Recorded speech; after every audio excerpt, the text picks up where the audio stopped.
Hello tout le monde, c'est Dunk et aujourd'hui on se retrouve pour un tuto sur After Effects. Donc tout d'abord je tiens à m'excuser pour le manque de tutos, ça fait au moins 3 semaines mais j'avais pas trop le temps. Vu que je suis en internat et je rentre que les week-ends, du coup je peux faire ça que le week-end et j'ai d'autres choses à faire. Et vu qu'avec les 1000 abonnés j'ai préféré faire une vidéo spéciale. Donc dans ce tuto je vais vous apprendre à faire un equalizer circulaire. Donc pour ceux qui savent pas, un equalizer ce sont des barres qui s'animent en fonction du son. Donc voici le résultat final.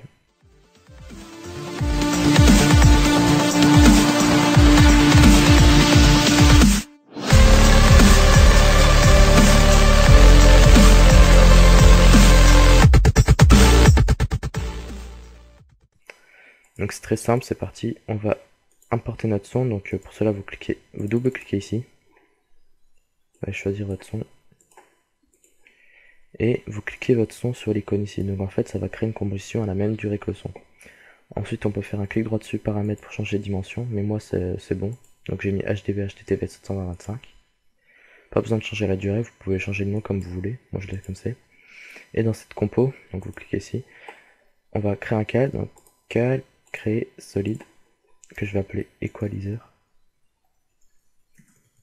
Et je vais mettre de couleur blanche, donc ici en blanc. Et sur ce calque, je vais venir importer l'effet spectre audio qui est dans génération. Donc sur calque audio, vous pouvez choisir le son. Donc c'est Royal, le son que j'ai mis là en fait. Et point de départ, on va le mettre à gauche et le point d'impact à droite. Donc je vous conseille d'appuyer sur Shift quand vous cliquez sur l'icône là, pour que ça se déplace uniquement horizontalement et pas que vous perdez dans les valeurs. Donc ce que je vous conseille de faire, c'est baisser la fréquence de fin pour que tous les points soient animés, sinon il y a des points qui bougent pas beaucoup le long de la musique. Vous voyez là ça bouge déjà. Couleur, vous mettez comme vous voulez, vous pouvez modifier ça aussi, ça fait un peu un dégradé. Donc, ça rend pas mal. Hein. Mais bon, c'est comme vous aimez vous, moi je vais mettre du blanc. Et ensuite pour le mettre en forme de rond, on va aller dans Effet, Déformation, Coordonnées polaires. Et là dans Type de conversion, on va mettre rectangle et on va mettre la valeur à 100.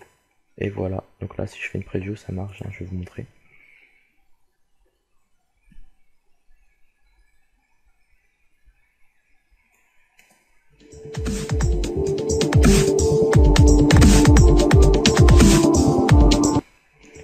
Donc le seul souci qu'on a, c'est que les barres vont vers l'intérieur, donc ça c'est comme vous aimez vous, mais moi je préfère les enlever. Donc vous aurez peut-être le réflexe de faire un masque et de le mettre au milieu, mais le problème c'est vu que le calque est déformé, le masque va être déformé.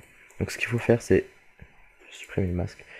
Ce qu'il faut faire c'est désactiver l'effet coordonné et ensuite aller dans masque, outil rectangle, en vérifiant bien que le calque est sélectionné et choisir la partie du bas. Donc je vais mettre les gris en cliquant ici, gris proportionnel, et prendre toute la partie du bas jusqu'au milieu. Ensuite je redécoche gris et je recoche l'effet et voilà. Donc je vais créer un rond pour vous montrer comme sur le résultat final. Donc je désélectionne tout, je vais en prendre ici outil ellipse, je fais double clic, dans contenu ellipse, trace ellipse, je décoche ça, je mets les mêmes valeurs, je recoche et je baisse.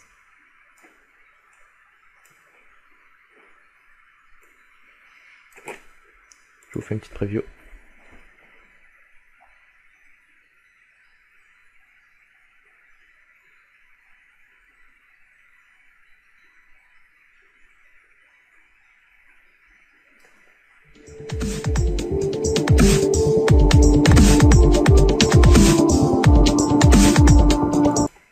Je sais pas si vous avez remarqué, mais les barres qui s'animent sont plus à gauche qu'à droite et qu'au milieu. Donc on peut animer la rotation en sélectionnant le calque, vous appuyez sur la touche R et vous bougez comme vous voulez. Donc voilà, j'espère que ce tuto vous aura plu et que ça va vous aider surtout. Si vous voulez un autre tuto, mettez-le en commentaire parce que là j'ai pas trop d'idées pour la semaine prochaine. Et pensez à aimer et à mettre un commentaire si vous avez besoin d'aide ou pour dire si ça vous plaît aussi. Et puis on se retrouve à la prochaine. Ciao.